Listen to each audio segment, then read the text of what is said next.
बिहानको 5:30 बजेको छ। बाहिर पुरै हुस्सु लागेको छ। नीलो र चिसो प्रकाशले सहरलाई ढाकेको छ। म उसलाई मर्निङ वक जाने बहाना बनाएर घरबाट निस्किएकी छु। एउटा सुनसान चोकमा उभिएर म त्यो अपरिचितलाई पर्खिरहेकी छु।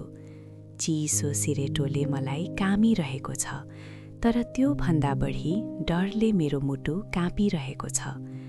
आधा घण्टा बित्यो, कोही आएन। मेसेज पठाएँ, कहाँ छौ? डेलिभर भएन। प्रोफाइल चेक गरे, एकाउन्ट डिलिट भइसकेको रहेछ। मेरो दिमाग शून्य भयो। के उसले मलाई यसरी नै छोडेर गयो? म भारी पाइला बोकेर घर फर्किएँ। कोठामा पुग्दा ढोका खुल्लै थियो। ओछ्यान खाली थियो।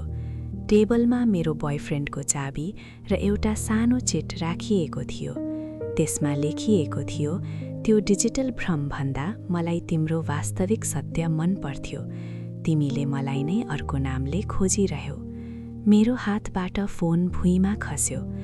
मैले आफ्नो सबैभन्दा मिल्ने मान्छेलाई एउटा नक्कली प्रोफाइलको लागि गुमाइसकेकी थिएँ।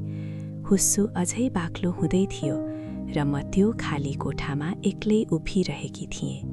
यस्तै अरू कथाहरू सुन्न मन पर्छ भने च्यानललाई माया गरिदिनुहोला।